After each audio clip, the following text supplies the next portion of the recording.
Everybody listen to We're Not Wizards. Because we are the best. And we're not wizards. No matter what anybody says. Goodbye.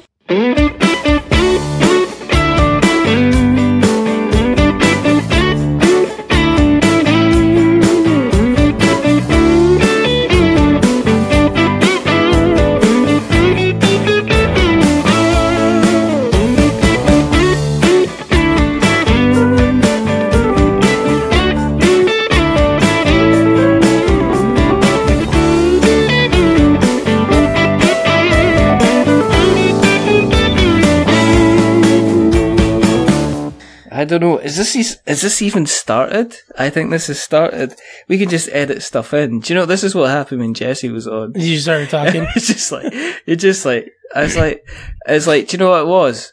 It's like turning on a tap when you'd shut the water off for like 5 minutes and you get that all of a sudden build up of pressure and it just went, yeah. And that was it, and it was amazing. Right. So, I'll do an intro. Okay. I don't care. I can cut this in the middle. I can put an intro at the beginning. It doesn't really matter. Yeah. Well, welcome to We're Not Wizards. That's it. That's it? Film. That was rubbish. No. That was awful. Okay. It could be. We could do the Star Wars crawl, because this is effectively, it's the end of the trilogy, and there's only a Star Wars trilogy. Because we've had Jesse on. And then we had Kay, and then now we've got the one and only Mr. Jake LionHeart coming on to We're Not Wizards to just have a general chat about stuff. Yeah. Isn't that right, Mr. Jake LionHeart? That's what I'm here for. And I know if you're like, oh my gosh, I wanted to talk about board games and stuff. I have some controversial stuff that I want to talk to Richard about this evening. So stay tuned, especially if you're a millennial. Tuned. And you enjoy Monopoly. Oh yeah, stay tuned, because this is about to get real. Yeah. We'd like to point out that due to the nature of some of the topics that we may be bringing up on this episode, that the swearing might be present. It is after a certain time at night, especially over here in darkest, deepest Scotland. So we're past the watershed. So there might be the occasional swear just to make you aware. So just in case. Yeah. We're certainly going to be swearing about that game that you're going to be talking about kind of later on. For people that haven't listened to us before, thank you for listening. The reason that we do this is because I'm like the Terminator. I've done about 220 episodes. About 100 of them have been in the space of this year. It's ridiculous. I can't be stopped unless I was going to be like in the hydraulic press at the end of the Terminator, and Sarah Connor's looking at me and she's like saying, you've got to be stopped doing all these podcasts, and I'm just like keeping on going, just, and the other reason that I'm doing this and I have to be stopped is because I keep coming out with crap analogies. But the other reason is we did have Jesse on from the Salt Report, and we've had Kay on from the Salt Report to talk about cosplay, and now we've got Jake, the wonderful, fantastic, the kind of the daddy.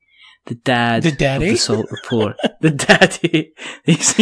He's our dad. I'd like to call him daddy. No, that's Jeremy Greer, who's the dad, Jeremy but not Greer. Our daddy. Why do we have to let's ring the Jeremy Jeremy Greer is bell. Like, everybody knows who Jeremy is. He's like the guy that you know, but you don't know, So. Yeah. Yeah. Exactly. It's like, 7 degrees of Kevin Bacon. Yes. Do you know what I mean? It's like you can actually trace back any podcast that exists back to Jeremy, Jeremy Greer.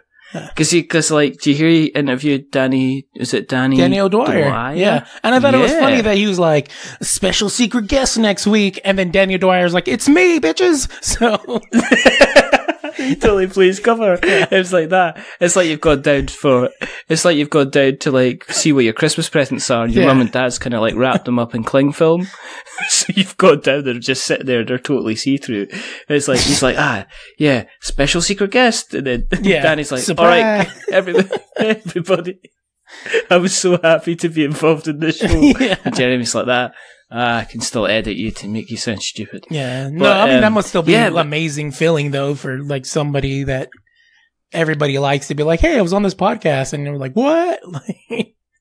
Well, that's the feeling that I've got just now, because I am a big fan of the content that you and the other two put out on a regular basis. Yeah! I've been listening to the Salt Report for ages and ages and ages, which is why I started off on this quest to kind of get you on. Yeah, I know. How long has it been? How long you been, guys? Maybe like a year and a half. I think April is 2 years, so...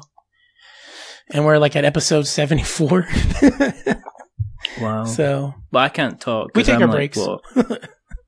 I'm February. February, I think, is 2 years. Wow. No, February's 3 years. Yeah, I was going to say, you've been doing this for a while. 3 years. Yeah. You're a way better podcaster than we are, so... Nah. Yeah. Nah, just because you do something more often than other people doesn't mean you're any better than anybody. I just like to speak to people and get, I'm just nosy, and that's just the way that is. It is, seriously, because somebody says, oh, how come you like podcasting so much? And it's like, because I get to put people in situations where they have to talk to me. Mm. They have to talk to me. They have no choice. Choice. Yeah. But anyway, so board games. Board games, man. I don't play them. I was playing. I know.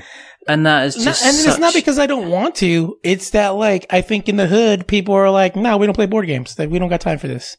Why play Monopoly when we can actually go make real money? You know what I mean? I think that's what it might be. But how many times has somebody been stung with a bag of Monopoly money? Yeah, that's true. How many times have they done a deal, and they've opened up and they've like, damn, I've been given a whole pile of community chest and chance cards and some pink $50 bills. I don't know. That's why we didn't get you on. I was like, you always try and say, well, is there a tenuous link to doing board games?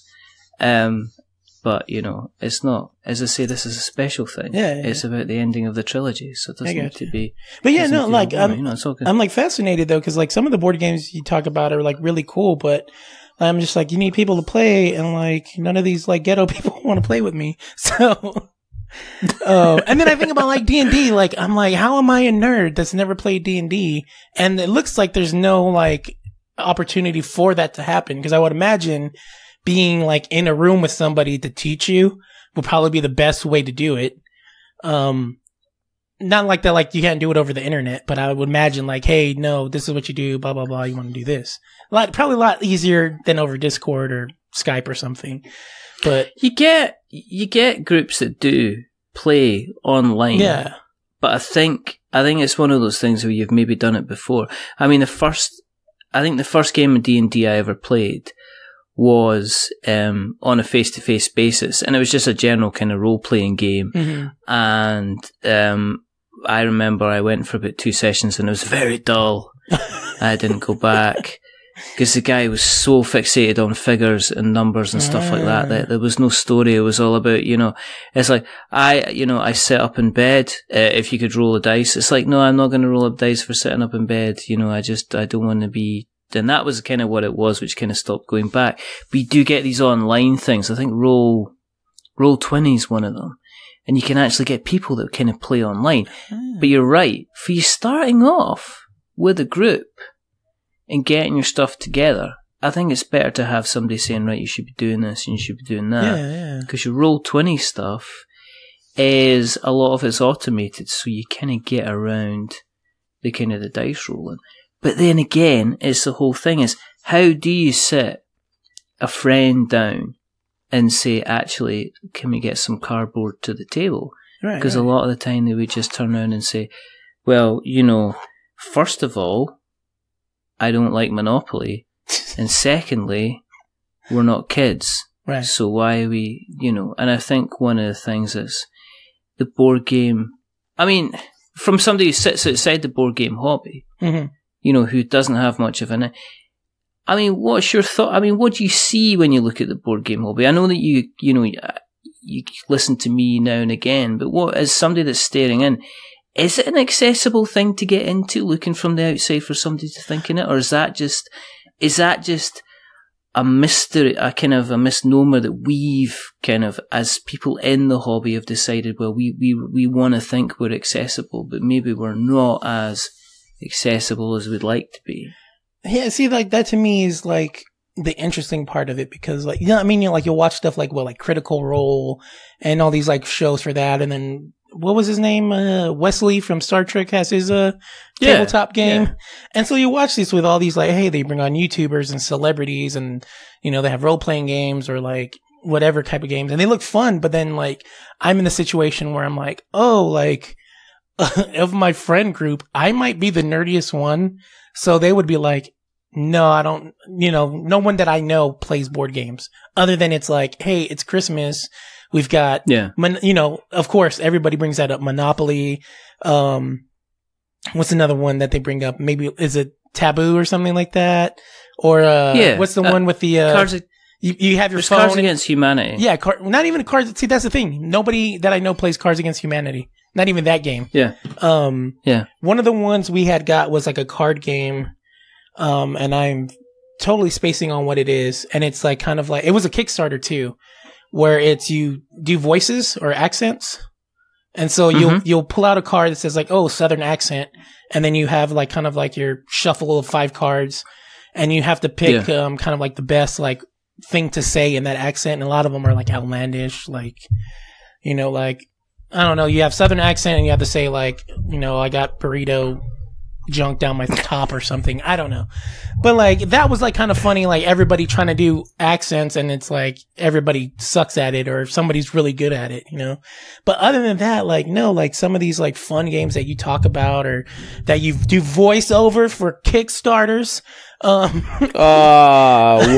What ding, a plug. ding, ding, ding. What a plug. Oh. Ooh. That just happened. Yeah, it just happened. That was just like... Cut to the commercial. Well, cut the commercial right now. Go, boom. I'm not going to do that overlay. Do you know, I could just do it here. Yeah. Do you know, I recorded that thing about, 25, 30 times? Oh, wow, really? Because one of the things, when somebody asks you to do something, it's not like I was confident enough to say, well, I'll do it 3 times and then I'll send it through. Right.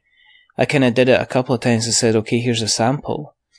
And then they came back with some notes, and they went, okay, could you do this, and could you emphasize this, and could you emphasize that? Yeah. And then you're like, okay, I gotta do all this. So then you became very self-critical. Mm-hmm. So then you're listening to you're kind of doing it, and then you're listening to it, and it says, you know what? I'm just going to record this like so many times with so many different inflections. Yeah. And I am just hoping that one of these kind of takes place. It's, as you mentioned, the game's term is Breach. It's like a tower defense. It's a tower defense game, and they said we needed somebody with a Scottish accent, so that's why I did it. So it's going to be interesting. I just had to plug that in, and I'm like, this is a great place for a plug. No, you just make me all embarrassed. You know, I'm not good at accepting kind of compliments and stuff like that. Oh, you're the best. Just accept it. But anyways, going back to what you're saying, like, I think it would be fun. Like, I've had one friend invite us over and we played a board game, and again, like, we played it that one night, and I had a blast. It was super fun. Couldn't tell you what the name of the game was, but I really enjoyed it. But it's just that I don't know anybody, and I wouldn't even know what game would be like, other than like Apples to Apples. I think is another like basic, like, it's Christmas, Thanksgiving, family holiday. Let's get together and play a silly game. But like those fun epic games that you talk about are some of your guests who are kickstarting or coming up with these very creative, awesome games. I have no idea how to get into any of that. And I guess some of it might even be like, oh, just go to your local comic book shop. But then I'm like weird. Like, I'm like, hey, fellow nerds, can I pull up a chair? You know what I mean? Like, how do you just stay fellow kids, Steve? Yeah, exactly. Hi, I'm not a narc. I'm like 35 years old, fellow kids. Like, exactly. Yeah, exactly. But like, it's one of those like looking like on the outside of the window, like window shopping. Like, that looks fun. Yeah. I wish I had money for that. Yeah. Well, I've said this about, like, the best analogy that I've ever kind of heard or even used is the Willy Wonka Chocolate Factory one, where it's kind of like Gene Hackman No, it's not Gene Hackman. Gene Wilder. Gene Hackman. That'd be completely different. Gene Hackman is Willy Wonka. Gene Hackman is Willy Wonka. What are you doing? Were you picking your feet in Poughkeepsie? Kind of thing. Go through that door. Yeah. That kind of thing. Eat some chocolate. That kind of thing. But it is like kind of opening that door into this big, huge world. And you can be standing on the outside, at the other side of the door, and not even kind of realize. And it's almost like, people that are playing, and you can have people that are kind of like living, within a matter of minutes from you that are going down to the local store and they're playing, and you don't know anything about it because it's still one of these things that once you're in there, it kind of opens itself up to a whole big, huge community. Mm-hmm. But I think sometimes it's kind of, people talk about, well, it's accessibility, but I think it is almost the case that I don't think that people would jump in off their own kind of own back and just say, right, I'm going to pick up a couple of games. I think they would go and do some research and pick up some games from there, or they would end up getting introduced by a friend and then getting in from there. That's probably a blinkered way to look at it. It's probably the way most hobbies are. Yeah, I think it usually is that way, right? Like a friend brings you in. Like that's how, like I remember when Apples to Apples was like a huge thing. It was like, I went to a friend's house. They were having like a, little get together, and they're like, hey, we've got this game called Apples to Apples. Let's play it. And then you play for the first time. You're like, this is amazing. I need to go to Target, Walmart, whatever to go buy this as well, But then, like, that was, like, the last time something like that happened with a board game.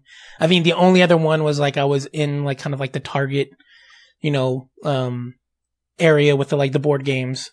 And they had one called, like, Smartass. And it was just, like, a trivia game. But, like, you have little spaces where I guess you lose a turn if you jump on, like, the dumbass. And it has, like, the donkey on the cover, right? So, like, you have, like, you have the dumbass and then, like, stuff like that. And, like, you have these different little trivia questions. And that's fun. But, I mean, other than that, like, I'm just like, like, I haven't had a friend that's like, hey, let's play, like, such and such a game or something like that. So, I know. Yeah. No, I know what you mean. Yeah. I know what you mean. And it's, and the other thing is as well, it's, it can be expensive. Huh? It's a luxury. I mean, it's a kind of a luxury-ish hobby. I mean, it is video game prices for games. Yeah. It is 50, it can be $50 a game. And there's some games on Kickstarter, they're like $100, $120 just to get in. And that's a big chunk of change to be going towards something. But a lot of the bigger games, even the games that you would see in like Target and stuff like that, $20, $30, $50, but they're kind of sneaking up, kind of thing, because the production costs have gone. I don't think the production costs have gone up. I think that, I think they naturally have, but I think also component quality has gone through the roof. Some of the quality of the stuff that people are coming out with. I saw a game which, was it called Everdell? Mm-hmm. And it was at the club. I was at the club on Friday with my son. I was taking my son there. That's a completely different story, but I've started taking my son along to the club because he started to play Warhammer. So he's playing these little miniature games, Space Marines fighting kind of against the Horde and everything like that, So he started coming along to the club with me on Friday, and then the club there, they've got this game called they had a game called Everdell. And Everdell is like, it looks like a board game. It's got cards. It's got lovely little tokens. They've got like little apple pieces that look like actual apples. They've got, and in the middle of it, or at the side of the board, you actually make a tree. So they've got a kind of a representation of a tree. And this tree, right, it's not like 3 inches high. This tree must be about kind of like 10 inches. Wow. 8 to 10 inches high. And yeah, exactly. And it looks prominent on the table, and you got to build this thing up, and you put your little wooden pieces and stuff like that on it.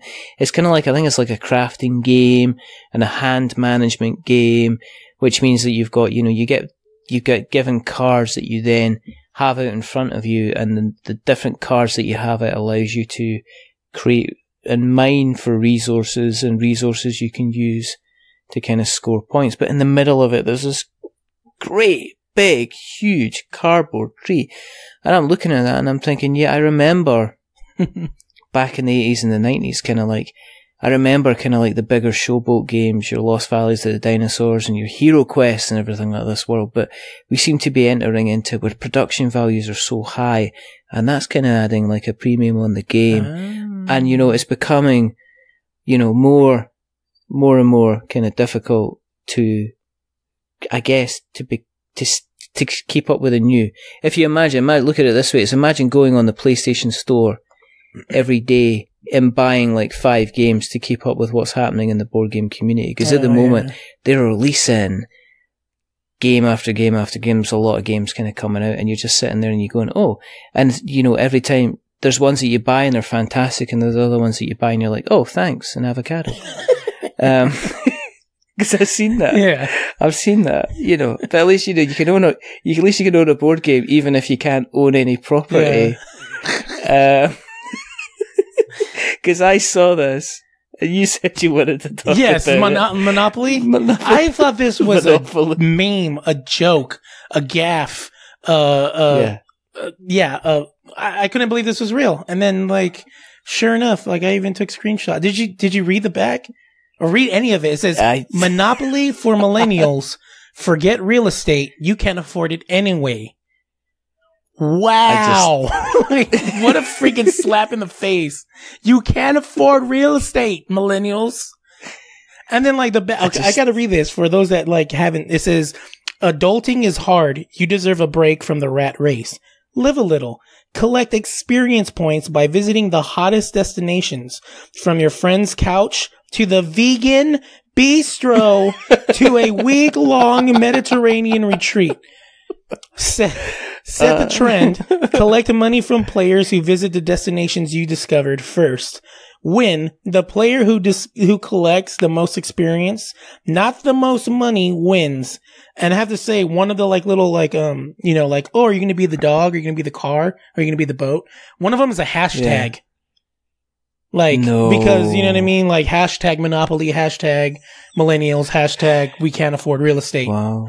Really? But I'm like, what a slap in the face. Forget real estate. You can't afford it anyways. Because you guys are too busy drinking your chai tea at your vegan barista. So, wow. Jeez. I don't know. I think something, you know what I mean? This is what we were talking about earlier. Somebody's made an executive decision, and that has passed up about, 7 or 8 different groups of people have all looked at that idea and thought, yeah, let's do that. We can run with that. And somebody sat through in a graphic design department, and they have decided on they have actually looked at the message on this while they've been deciding the fonts. And then somebody's written the copy, and then they've passed it to distributors. And then somebody at flipping Walmart or Target or wherever has signed off on that and said, yeah, we'll take and then it's like, we'll take it's such like a joke that people are going to buy it because it's a joke for one, so they make money there. Or like, yeah. And I'm looking at, what's the name of the guy? Mr. Moneybags, Mr. Pennywise, Mr. whatever? Something like that. Yeah, I think it's Pennyworth or something. Pennywise. He's got like a coffee, and then like the hot slip that they put on it says, go pass go or whatever. He's wearing a participation badge ribbon. It says participation. I can't even really read it, but the big letters, this is participation. He's got his earbuds on and his like fancy glasses taking a selfie. And I'm like, wow, like, I'm just like, are there racist monopolies too? Like, is this like testing the waters? Like, especially in America, like the climate we're in, where apparently being racist is okay. I'm just like, what's next? Like, I'm like, please don't be testing the waters, because that's just wild to me. I think somebody's thought that's a really good idea, and it's a really, really funny idea. And then there will be people that will be going like, why are you taking the piss out of us at the fact that you, if this is in a previous generation, thanks for wrecking the economy and meaning I know this is really, really funny for you, but I'm going to be renting for the rest of my life and never actually owning a house. Yeah, and you want me to be rolling some fucking dice over it? Thanks for Thanks very much. Is there like an Oregon Trail Monopoly? Like, that would be interesting. I think there's, you know what? I think Monopoly's getting close to like Rule 37 in porn. Like, you know what I mean? As if somebody says it, then it automatically exists. I'm just waiting for like just how bad can they make Monopoly? Like, you know what I mean? Like Vietnam War Monopoly, where it's like, you know, roll the dice and be like the rice. Like, do you want to buy the rice patties and like I don't know, Vietnam Monopoly. Like, I just really, like I don't know. I almost want to like dare them. Make the worst. This is bad, but make something bad. Like, make something where they'd be like, you can never play Monopoly again. Like, I played, do you know what was fun? I played Monopoly Gamer. That wasn't that bad. That was with Mario. The Mario? You just ran around the track. Yeah. I played one that had Mario, like credit cards. Have you seen that one? Is that the one? Is that an electronic one? Yeah. So instead of playing with the money, you get like a credit card. Oh, man. And then like, yeah. And then like everything is like rounded up. Like instead of like, oh, you get $100, you get $1,000 or something like that. But I saw there was a kids version of Monopoly and nobody lost. I think this was in the like sanitizing it, and they were saying, here's the kids version of Monopoly, and everybody at the end of the game has a really big everybody party. Gets so frustrated and with that game. nobody loses at all. On the other side of it, I just played it's my son's birthday, and it was like it was a whole thing. It's like, you know, he's 6, mm-hmm. and I'm getting him into. We're playing board games now. I mean, he's kicking my ass at Pokemon. He's like sitting there and I like, you know, the weekend, yesterday morning, he comes, taps you on the shoulder at like 6:30, 6:45 in the morning, and says, "Can you come downstairs? I've set everything up." And I'm just like going, I don't know what you've done. What have you done? But you go downstairs and he's got the Pokemon cards all laid out, and he's set up all the cards and everything like that. Yeah. That's cool. So we've been playing Pokemon. So I think, you know, so we've been playing games. I not sanitize the rules. I simplify the rules a bit. I start off with the base game, and then I build up and add on rules as we go. So he's slowly learning some really, really complicated games. He was playing Warhammer with his older brother today. So he was just rolling dice, and he doesn't know what he's doing. He's rolling dice. He knows that he's fighting the bad guys in space. He's like completely happy. Yeah. But then he got told it's his birthday, so he got asked, you know, kind of what he wants for his birthday, and you know, he says, oh, he really wants a board game, so he got a relative kind of bought him the kids version of Cluedo. What? Or Clue. Yeah. As you guys across the pond would call it. What do you guys call it? What did you say it was? Cluedo. Cluedo? Cluedo. Like noodle, but Cluedo? Well, no, with a D-O on the end. I don't know why. Cluedo. C-L... Yeah, Cluedo. And we just call it Cluedo. And I have no idea why that is. I got to find that out, why that's a differentiator or something. I have no idea. Anyway, the kids version, mm-hmm. You don't kill anybody for obvious reasons, right? Okay, but you've got... you should imagine. Nobody dies. You imagine...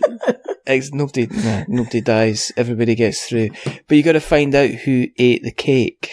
What time they ate the cake, and what they had to drink with the cake. Huh. It's just the same thing.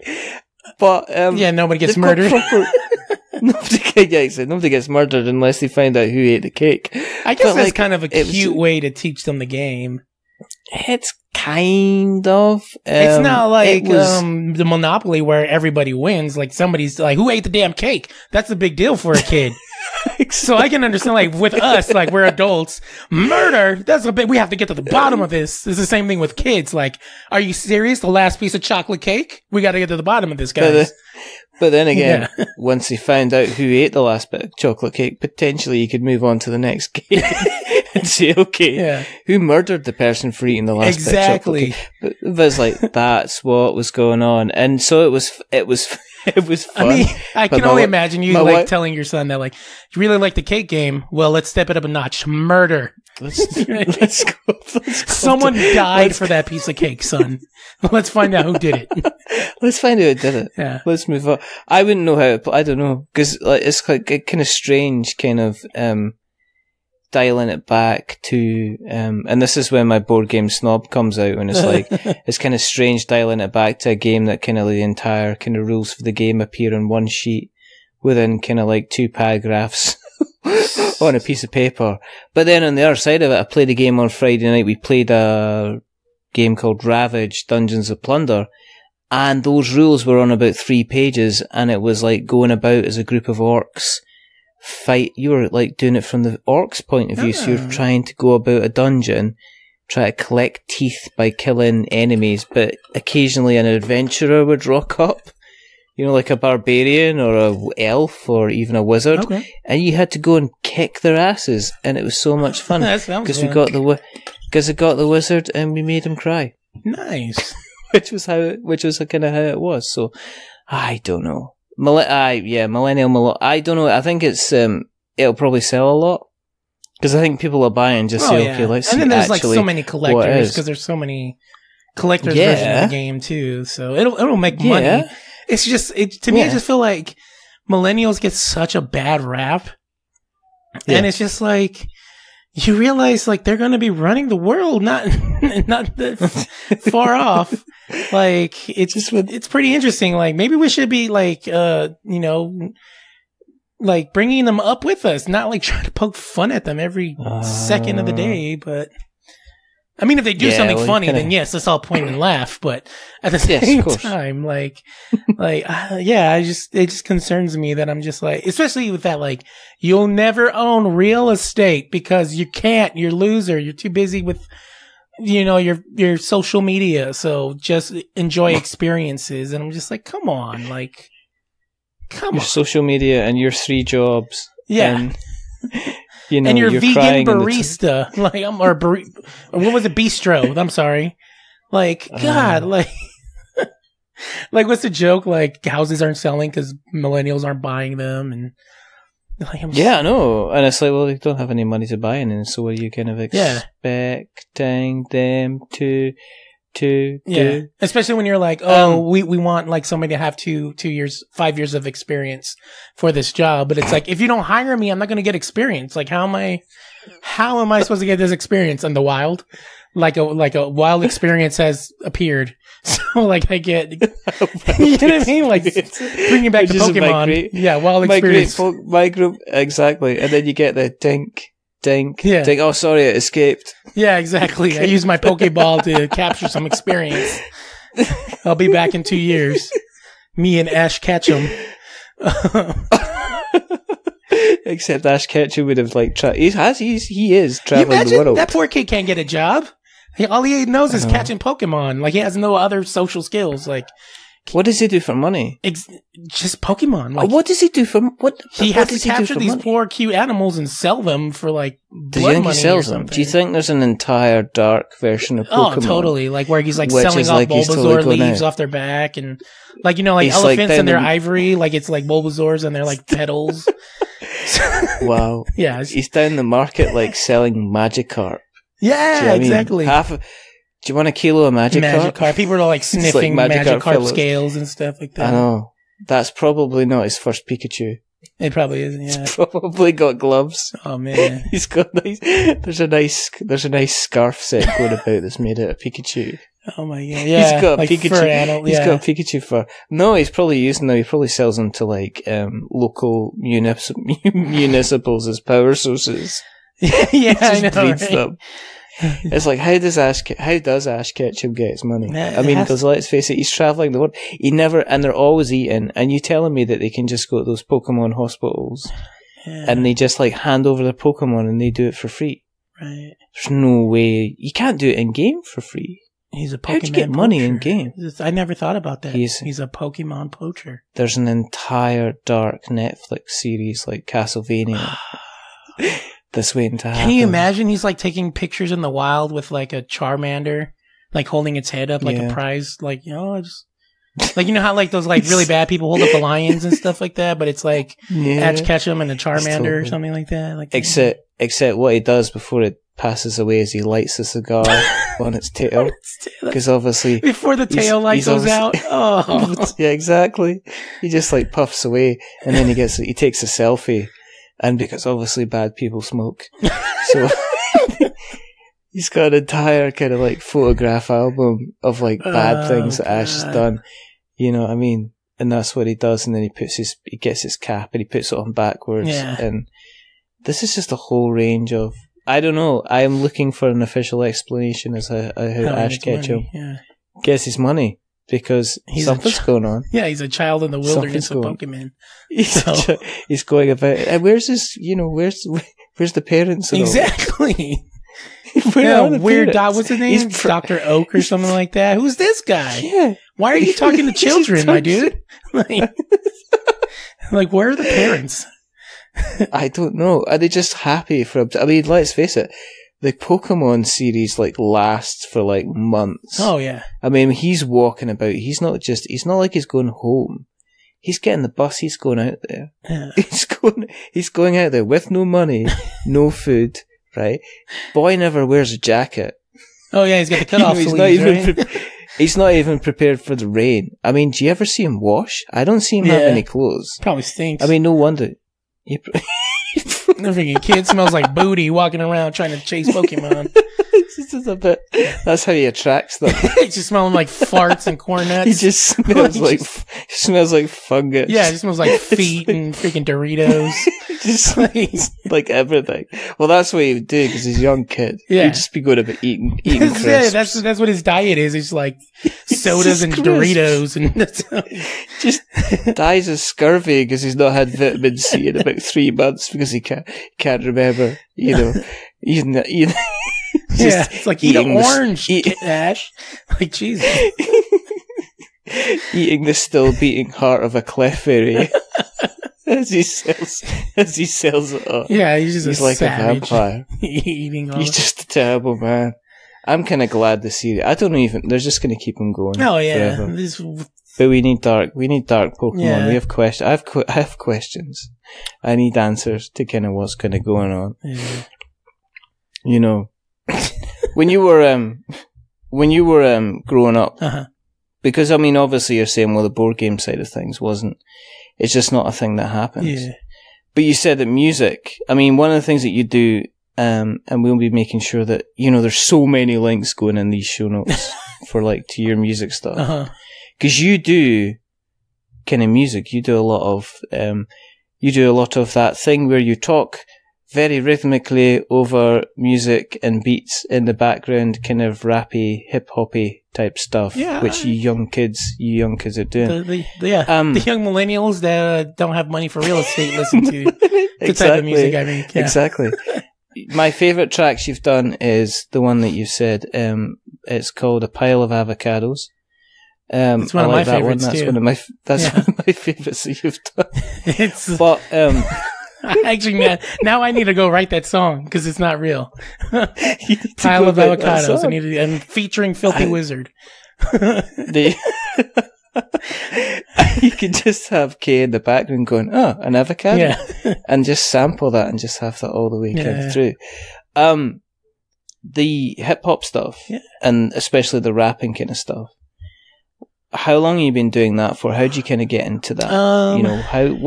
Because I don't know if you've actually told this my origin kind of story, told your origin story. I mean, you were into kind of this is it. I mean, this is the last thing. We've done the flashback. This is the flashback episode on Netflix. We have a conversation and then you say, an avocado episode, an avocado episode.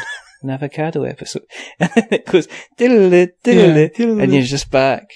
You're back to the beginning. Oh man! Was it a case that did you grow up on hip hop and then start, or was it just part and parcel of? Did you start rhyming at the same time that you were starting kind of listening? No, I think I've always been into music. It's kind of like I guess interesting. I don't know how interesting it'll be. I think it's interesting because it's my story, right? So it's about me. Me. Oh, me. Exactly. Let me tell you about me real quick. But let me tell you how much I love me. Me. See, my TV's not on at the moment, right? So all I can see is a beautiful reflection of me. You. And you're on the TV, so me. I'm on the TV. Me on TV. It couldn't be anything better. But no, I've always grown up with music in, I guess, like in my household, I guess. My dad played guitar, but he passed away when I was 5. But he had like guitars all over like the house, so that's. I just grew up like knowing there was guitar, so music or whatever. And I remember I got in trouble one time as a young kid because he had this like really nice guitar, like acoustic guitar in a case. And me being a kid, I'm like, oh, you know what goes well with guitars? Pianos. So I took my crayons and I turned his guitar case into a piano, and I would pretend to play piano on his guitar case. I got in big trouble because it took forever to get those crayon marks off the guitar case. But yeah, so I've always had that. My mom is actually Mexican, and she learned a lot of English by listening to, I guess, what we would call oldies, like Elvis, Creedence Clearwater Revival was one of her favorite bands. Richie Valens, all those guys, you know, back in the 50s, 60s, stuff like that. That was like her, her jams back in the day. So like, I remember growing up listening to oldies, like Temptations, all that stuff. So music was always in there. And then I think I just like singing. Even though I'm not good at it, because I remember there was a couple of times in school where they would have the big assemblies and they're like some song they're singing, and I'm pretty sure just off key, I'm like, bah, bah, you know, just singing all loud, and all my classmates looking at me like, why are you singing? Like, this is not cool. And I was just like, I didn't know it wasn't not cool. I thought we were singing. I thought we all. Did you get people going, Jake, are you okay? Yeah. Jake, like, why does he sound like a dog dying in like the back of us? Go to the principal's office. You know you're not allowed to bring injured animals in school. Anymore. Yeah. but yeah, so then I just grew up doing that. And then, I think just naturally when you're like listening to music, you pick on stuff, like you pick up on like harmonies or, I guess what later on would pay off in hip hop is like the ad libs and stuff like that. So I remember, do you remember the cartoon, Tiny Toon Adventures? Yeah. It was kind of like the young kid version of like Looney Tunes. Like, so I remember that song would come on, and like, I would like do what we call in like hip hop punch-ins, where like, Tiny Toon Adventures coming, da da da, and then you'd be like, bam, bum, da da da, bam, bam, and like, you know what I mean? So I'm coming with, and I remember my mom coming in like, what are you doing? Sing the whole song. Don't just throw it, like, so I was like a hype man to like the cartoon. Like, you know what I mean? Like, I was the Spliff Star to Busta Rhymes, like, you know, rapping or whatever, just coming in on like the rhyming parts or whatever. And so I remember that stuck with me because I remember my mom just coming in and be like, why are you doing that? And just sing the whole song. And I'm just like, I don't know, Mom, it's fun. I'm having fun being a hype man for the Tiny Toons right now. And then I told you about bringing animals into the house. Yeah. And then, I got to, I want to say middle school age. So maybe like 6th, 7th, 8th grade. And I had a friend who had an older brother and they were all cholos. So, I'm hanging out with the cholos and they play an Eazy-E tape. And like, it was the coolest thing I've ever heard. It was, Eazy-E's, Eternal E. And it's that first song, Boys in the Hood, where Dr. Dre is like, kind of like talking to his friends. He's all like, hey, remember that old stuff that like Eazy-E was kicking? And they're like, oh yeah. They're like that, I forget what they said. And they're like, yo, E. And he's all, you know, you can hear him like in the background, like, hey. He's like, get off the piano and kick that old funky shit. And then you hear like the fake, like he's like getting off the piano, which I'm like, nobody gets off the piano like that. Like, brrring, like, you know what I mean? Like, no one does that. You just get away from the piano. But then like that first, whatever he sampled for Boys in the Hood, that, bam, bam, and then that beep, boop, beep, boop. Yeah. And I was like, this is dope. What is this? And then like, of course it was like the radio edit.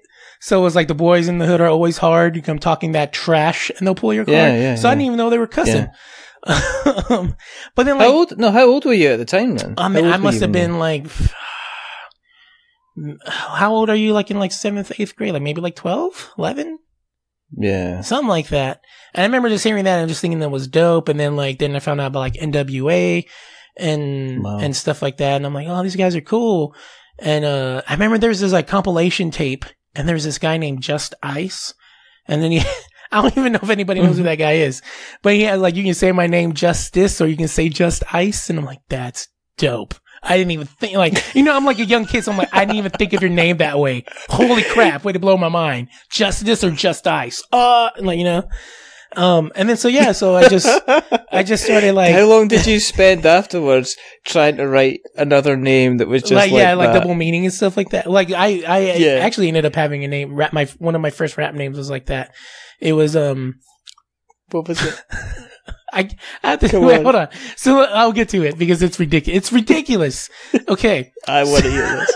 So then I got into like that. So listening to hip hop, and then from there, you just jump onto like everything else, like whatever's mainstream, whatever's popping there. Like Master P was blowing up. Bone Thugs and Harmony ended up being like one of my favorites. Mobb Deep. Then like Goody Mob. I listened to all the mobs, apparently, for some reason.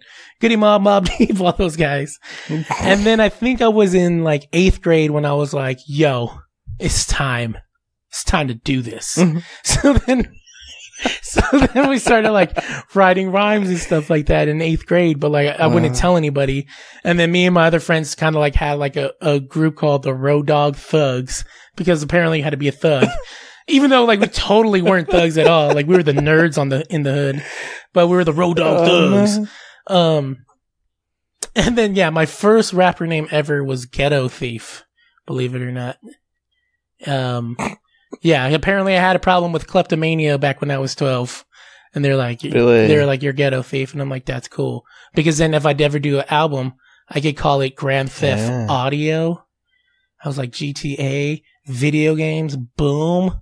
Wow. It never happened because I was dumb and 12. Mind blowing. Yeah. But just, so that was my first rap name, right? But that can still happen, though. It can still happen. I think it's already happened. I think I was at like a Circuit City one time, and there was some rapper that had a thing called Grand Theft Audio, and I'm like, well, can't do that anymore. Someone beat me to it. But no, so that was the first, and I'm embarrassed by that one, Ghetto Thief. I'm like, what an idiot. But then this is interesting. Okay. So follow me if you can. In high school, I joined an organization called Sigma Beta. Sigma Beta is like a mentor group to a college fraternity called Phi Beta Sigma. The thing you need to know about Phi Beta Sigma is they are an African American fraternity. They were established in 1914. And they've always been an African American fraternity. And here I am joining Sigma Beta, their mentor program, a half white Mexican boy that looks 100%. I look whiter than white. I've seen your pictures. Yeah, you've seen my pictures. You could be Scottish. I mean, you're probably close to being Scottish. I just have like really dark hair. You could pass. I think that's the only thing. Yeah. Did the Scottish people have really dark hair? I don't know. Some of them maybe do, but most of us don't. But anyway, the paleness could just pass. Super white boy joining this mentor group run by an African American fraternity. I end up becoming the president of this mentorship program. And I end up going with our group to a national convention in Los Angeles, where I and one other dude, which funny enough, the other guy was same situation as me, but he even looked whiter than me because he had red hair. I think his dad probably Scottish. Yeah, he probably had Scottish or Irish in him. But his last name was like, his name was like Eduardo whatever. But everybody's looking like, who you fooling? Who you fooling, Edward? Eduardo? Sure. I believe you. But like, Eduardo. Yeah, but like, they're like, sure, Eddie. But like, so me and him are the whitest thing at this event, right? Yeah. And then so whatever, we had a good time. They were like, hey, you're doing a good thing, bringing in actual diversity with like, because we had Latinos and Asians and everything in our group. So it was like a big deal for, our little group to be so diverse. But then we're walking by because they're selling different items. You go to conventions, they have little, vendors, and they're selling baseball t-shirts, but from like the National like Negro League back when they had a Negro League before like Jackie Robinson and all that stuff. Yeah. And I see one that catches my eye, and it was a t-shirt for the Atlanta Black Crackers. And I was like, yo, Black Cracker, that's fresh. So I buy it, right? And then the thing is, like, you have to understand that, like, my mentor in this program is a black man. And, like, when he saw it, he's like, yeah, you're the freaking blackest cracker I've ever seen in my life. So I'm like, boom, it's meant to be. So then I started using that as, like, my rapper name, Black Cracker. Right. Really? And I probably would have kept it, but then I had another friend who was like a white dude that was rapping, and he's like, yo, bro, like, I don't think Black Cracker is a good look for you to be called Black Cracker and be rapping. I think you might want to change it. And I was like, what am I going to change it to? And then at the time, like, I was on rap forums on the internet. And everybody would just be like, because no one knew what I looked like. So everybody probably assumed I was a black dude. They would start calling me BC for short, like Black Cracker BC. And then I thought, yo, BC stands for like prehistoric times. I'm a young rapper right now. So at this point in my life, I'm prehistoric. So then my rap name became Prehistoric because, you know, I'm still like maybe like 16, 17, maybe even 18 by this point. And I'm thinking like, yo, I'm going to be this historic rapper. I'm prehistoric right now, yo. BC. And so, yeah, I went with like prehistoric for a long time. And then for whatever reason, me and my friends were having this thing where we're coming up with funny alternative, names. Like I had a friend who went by Johnny Quest and, he came up with this ridiculous name, Hippopocalypse, because he was like really heavy set. And I think maybe like in a battle one time someone said, oh, you big like a hippo. And like, I forget, he came back with like some like funny line, like, I'm like a hippo calypso dancer and like your girlfriend romantic. Like he switched it. Like he won the battle, like ended up like, you know, making it like I'm a hippo. But then he thought like, yo, what if my alternative rap name was Hippopocalypse? Like, and I was like, dude, that's dope. That's brilliant. And then my other friend was like, oh my Lord. He just went by like his name, but then he was like, yo, like he had like back when those truck, you know, those Ed Hardy like truck driver hats were in, because he was so white. And they were like, yo, you just like a freaking truck driver. And he's like, yo, I'll be Mudflap, the rapper. So we started calling him Mudflap. Oh, no. And then I came up with this thing, again, another one of those, like, where you're naming something else. Yeah. So I was like, what if I call myself Understudy?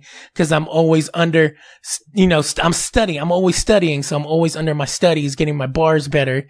But then also I thought like being an understudy, be like, yo, if your favorite rapper can't do it, then call his understudy. Then, me. I'm his understudy. I'm your favorite rapper's understudy. So then I went with that for a long time. And then, that went nowhere. So I just started calling myself Jake because my name's Jake. And then, I don't really like my last name, my real last name. So this LionHeart seems cool. So I was like, Jake LionHeart. And that's the evolution of how I got to this rap name now. So it wasn't anything special of LionHeart then? You just decided I'm just going to go with I did write, there was one song that I wrote where, it was just kind of like being real, like, you know, what I want to be remembered by. I have like this like crazy, I don't know if it's, what's the right word for it? Like this, like unnatural fear. Like, I forget what the right word is for that. Like when you, like something that's like obviously probably won't happen, but you have this fear. But, yeah, I have this fear that like I'm going to die at a young age. Because like my dad died when I was 5. I think my dad was 33. Yeah. So I thought like, you know, I'm going to die at 33, like my dad died. Mm-hmm. And then, then when I had my son, I had this, fear that like when my son turns 5, I'm going to die. And then, like, just like, you know, that unnatural, like I shouldn't have this fear or whatever. But like, at the time I wrote a song where like, just like, this is who I am. I want to work hard no matter what.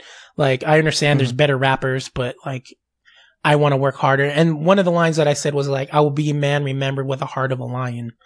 And I just thought like that line, like a man remembered with a heart of a lion, like Jake LionHeart. So that's kind of where I came up with that. And then everybody was like, oh, you like Final Fantasy 7 or Final Fantasy 8? And I'm like, sure. That's where I got it from. Final Fantasy 8. Thanks LionHeart. For that. Yeah, brilliant. But yeah, so that's my whole like hip hop origin there. The only thing that's changed is that I went from doing more underground, like I would listen to like Sage Francis, Atmosphere, Blueprint, all those underground guys, the 1200 Hobos, LP, Aesop Rock, all those dudes that like did all that stuff, Glue, ADM, all that like art rap, I guess, artistic rap, underground, boom bap, like I battled rap, I did all that stuff. to I started doing for fun. I did a couple songs. Someone said to do like Overwatch character raps. And then somehow that got popular.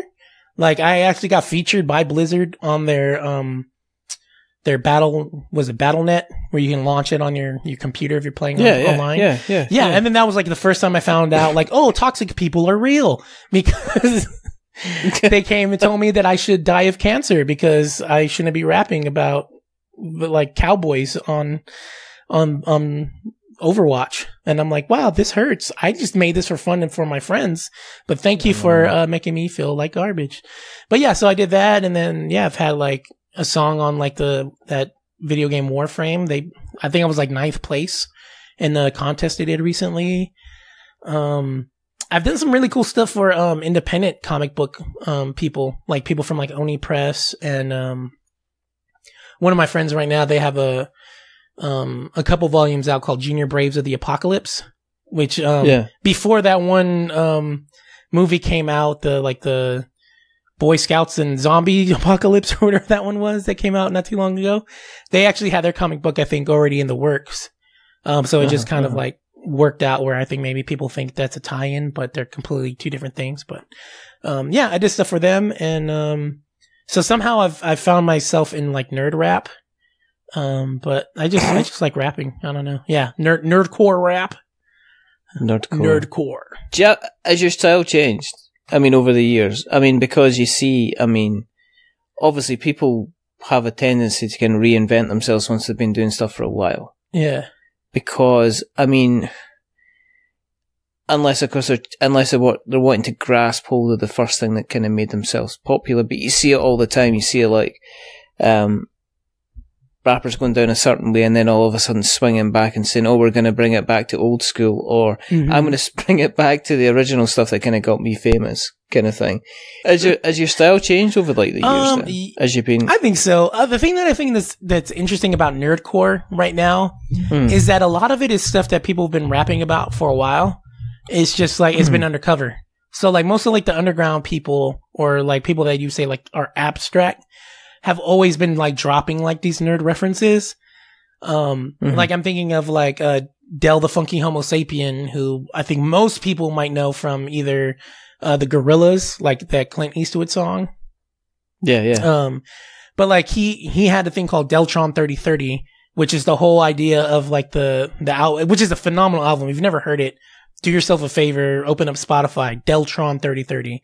And it's pretty much everybody that is the Gorillaz, the first album, and even the Damon Albarn has like a song on there. That's actually how they met, was doing this album. Right. Okay. Yeah. Like Damon Albarn is like the person that opens up the thing. They got him to do like a little intro, but it's because the guy that was making the beats knew Damon.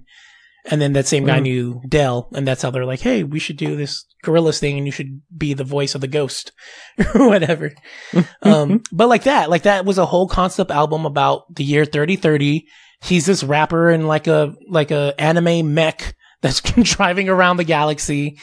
He's got a song, like even before that, I think he had a song about that anime Ghost in the Shell. Like one of his lines is like, I'm feeling like a ghost in the shell, which people might like who don't know. So, oh, that sounds cool. Like a ghost in the shell. But then you're like, no, that's a direct reference to an anime. But now, like, I even have this song where I say stuff like that. It's called Nerd Rapper 1.0. Where I say that, like, back in the day, like, you would make these nerd references and, like, people might either get it or not. But, like, nowadays you make those and they just say, oh, he's a nerd rapper. But no, like, honestly, my first influence that I really enjoyed was Bone Thugs and Harmony. Like, I enjoyed, like, the fast rap, the cadence rap, like, everything was a cadence. I'm from Southern California, and I preferred the East Coast guys. Like, I was not really a big fan of, Tupac, which I know it's like blasphemy, right? Like, you're from the West Coast, LA, like almost LA area, and you don't like Tupac? I'm like, no. Yeah. I thought Biggie was better. I thought he had better cadences, better raps.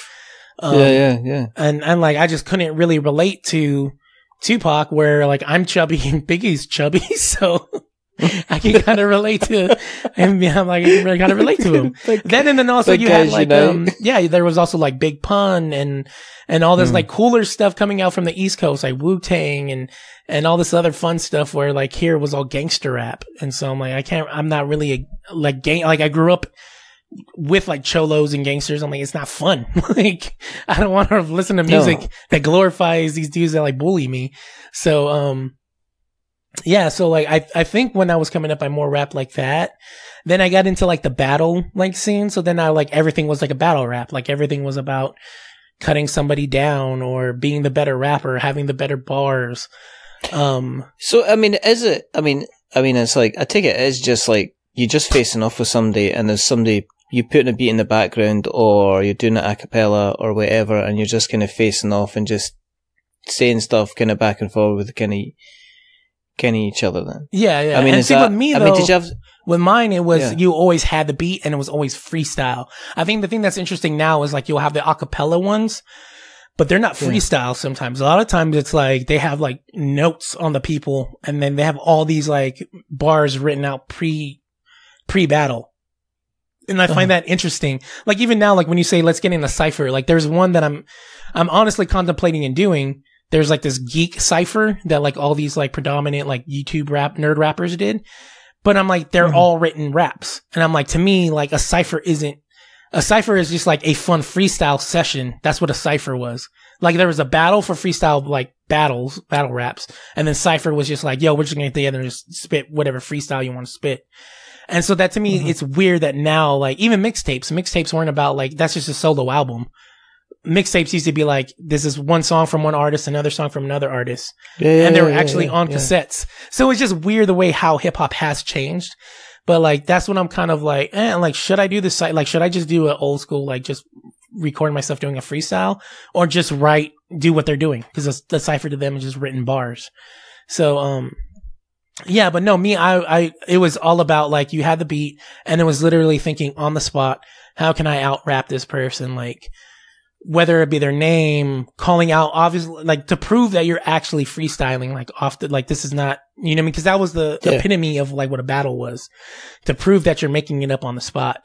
So making fun of their name, what they're wearing. I remember there was one battle where I was going up against this dude that like looked like a thug guy. Like he was pretty hard looking. And, the whole time when he wasn't rapping, he was looking at his girlfriend or whatever. And then whatever, like, you know, that's just more support. And he's just like, yeah, I got this girl. And then so it was just like, yo, that's the thing. I'm gonna hit you right there. I'm like, you're so chicken, you can't even look at me. You know what I mean? So like, boom, I'm hitting you with that. And then all of a sudden he's like, you know, I kind of have to look at you now because you called me out on it. You know what I mean? So that's what it was about. It was like about like making up stuff on the point that made it. And so like, I don't know, you get very like in the end, I don't even know how to explain it. Like my writtens are very, very different from my freestyles. Which I don't get the freestyle that often because no one I feel like no one really is like into freestyles like they used to be, but. Are your freestyles are your freestyles simpler? As in when you're freestyling, are you likely to pick kind of simple phrases or do you make the written stuff more complicated so when you're rhyming stuff together? It's weird. Like I feel like with the freestyle, it's just, it's like literally like anything is possible. Like I've had one person say like your written should be like a focused painting while you're like, your freestyle should be like a sketch. And, for whatever reason, I don't like, it's more fun. Like, I feel like if I mess up, then I mess up like a sketch, you know what I mean? Oh, whatever, I'm just sketching. But like at the same time, you can try stuff that you never been able to try. Like, I feel like, okay, like if I do like a written and to be like, I got 16, I got 16 bars to deliver on this flow. The first one fires, second just as hot, 14 left to go. You know what I mean? So I'm like, now I'm like, okay, I'm thinking about it. Okay, that's, I already killed 2 bars, so that's why 16, 14, boom, whatever. But if I'm just freestyling, I'm like, off the top of the dome, I be spitting the palm, didn't understand where I'm going, so I'm going back home. Like, you know what I mean? I'm just whatever. And then I can find more of like I like doing like the whole, especially in the freestyle, because I think freestyle is more about like poppy, flashy right now. So it's more about like the skibbity dibbity doobity bobbity pippity poppity. You know what I mean? Like, so it doesn't really even matter what you're saying because it just sounds cool. It's a freestyle, boom. And then it's also about like trying to find, as you're kind of muttering nonsense, try to find that one thing that's going to hook somebody. and make them go, oh, like, I remember being in a freestyle at a party one time and having this dude like just like, you know, like the tough guy, I'm a rapper, I'm gonna blast people, you know, and like I think I just remember because of how people like lost their minds when I was like, oh, you causing trouble, rubble. I'm like Ronald McDonald. I just want a double, like talking about like there's like In-N-Out has this burger called a double, like a double cheeseburger. So like rubble as in like the Hamburglar. So rubble, I'm coming to steal your double. And people are, like, and didn't matter what else I said. Didn't matter what else this other kid said. The fact that I had that one bar, boom, I won. I won whatever we were. We weren't battling. We were just ciphering. But by the end of the night, everyone was like, "Here's a beer, bro. Here's a beer. You have the freaking double rap." And I'm like, "Thanks, dude." So like, it's the weird thing between like writtens and stuff like that. But like, some people do like. I think people have phenomenal written rap. So like, I'm like, I can't be upset that they want to choose to write their raps out, but. To me, like a well-rounded MC was a person that could do everything. Like you could write a good written and you could freestyle. Like dudes like Eminem. I think that's why he took mainstream by surprise because he was like in the same like place I was at. You can write these crazy phenomenal written raps, but if you throw him on the spot, he's gonna kill you with a freestyle too. Guys like his buddy Royce the 5'9" are only known for like writtens, and Royce the 5'9" can kill you with a written. Like he'll end your career with a written, but I don't know if he can freestyle. Yeah. I don't know if that's his bag. But since I've been talking about rap, why don't we talk about your bars? Because I don't know if anybody knows that you actually have bars. You're like an extraordinary rapper in your own rights. I am not an extraordinary rapper. Yes, you are, I've done sir. some I've stuff heard in it. the past. I've heard it. I did a Destiny rap a little while ago. I've done a lot of stuff. But it's us, I couldn't do anything on the spot or anything. I'm a terrible.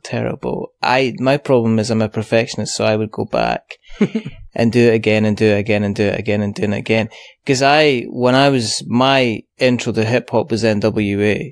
So I was 13, and then I went round to my friend's house, and they said, I don't know what we were listening to at the time. There was a mixture of whole different things that we were listening to, and I think, do you know what it was? When I was in first year at high school, that was when Bon Jovi in Europe, and those rock bands, Living on a Prayer was out, Slippery When Wet, the album was out, Yeah. So everybody's was growing their hair and there was perms and it was this glam. We just come out of the 80s, we just come into the 70s and the 80s. So you're like at 86. So it's like the romantic rock kind of stuff. And then you got into high school and all of a sudden it was like Bon Jovi came from nowhere. I remember going round to a friend's house and he's just like this. He's like, you've got to listen to this. And I was just like, whoa, come on, man. What are you talking about? And it's like, and it was NWA. Straight out of Compton. Yeah. Now that'll do it to you. I'm 13. I'm 13 years old. Yeah. I'm 13 years old, white Scottish guy. Yeah. sitting in this room. It was summer. It must have been like in the summer holidays. So it must have been about July, August time. Yeah. And putting this album on and just. Because the thing was, right, you never got swearing on music. You never got to hear kind of swearing or anything. There's no cussing on records or stuff like that. I think I remember like In Excess released an album and they've got one line, I think, in this thing called Guns in the Sky. And he goes, I'm sick of it. It's a load of shit. And I was like, whoa. Yeah. Michael Hutchins, you're so fierce. Wow, I don't know if I can play this in front of my parents. And of course, I listened to NWA, and it was like the first thing, it's like Straight Outta Compton comes on. Yeah. And first of all, it's like, it's raw, it's raw as hell, and it's like, the beat's just coming in, and they had the speakers all the way up, and you're just feeling the bass coming through. And then, Ice Cube comes, and that was me. I was done. I was, sold. And I was like, okay, what do we do next? And then, of course, what we did is you did what every 13-year-old boy did in the 80s, is that if somebody had an album, and you used to have these hi-fi things. So they'd have the stereo hi-fi. It's not like nowadays you get MP3s and copy MP3s. Yeah. You know, he had the album, he had the decks there, so he took his deck, he played the album, and he got his tape. He got his tape machine, which was connected. It was a stereo thing, and he just pressed the record button and like had that was NWA on the cassette. And of course, what I did is I went home and I listened to it all the way through. And I remember listening to it, and I remember somebody saying, I remember, was it? They were in the paper because I think one of the radio stations in the UK play, I don't know if it was Radio 1 or Radio 2 or something like that, but there was a newspaper report that said basically as one motherfucker followed the next motherfucker, the record was unceremoniously removed from the because people hadn't heard this before. I mean, you hadn't. Yeah. This is it kind of going. So I was like really, really into it. So I listened to that, and then after that, I think, well, what else is there? And then Public Enemy came up. And it was Fear of a Black Planet. Takes a nation of millions to hold us back. So you got to imagine my mindset at the time. I'm like hearing all these messages about how terrible I am because I'm playing. I'm just like absolutely digging it. But at the time, you kind of write stuff down, but I'm not, the style was always kind of like, you do stuff in your bedroom, but you never take it any further than that, because it's a different kind of thing. There wasn't people kind of meeting and greeting and doing stuff. And if you wrote, I'm kind of maybe tried stuff, but I never did anything public. I did that one Destiny rap because, when I was writing for a video game website, it was kind of like, you can do, I was thinking about doing a rap. I was like, I could do a rap. It's like, you're joking. He says, yeah, we'll go and write some stuff. So I wrote an entire rap based around Destiny, the video game, and they put it out there. It's still out there on YouTube. I'm not going to put a link out there. Yeah. Because then if you be like, yeah, you put me on blast. It's like, put me on blast. Yeah, I've definitely been doing bars and stuff like that. But then there was Fear of a Black Planet, and then I got into Public Enemy, and then on the other side of it, I was into Digital Underground. Oh, okay. Yeah, and you did the Humpty Dance. I'm pretty sure. Yeah, and then there was the Beast, and then there was Digital Underground. There was the Far Side. There was who else? Booyah Tribe. Booyah Tribe. Booyah Tribe as well. Yeah. And then I went into, and then from there, Paul's Boutique, Beastie Boys. Yeah.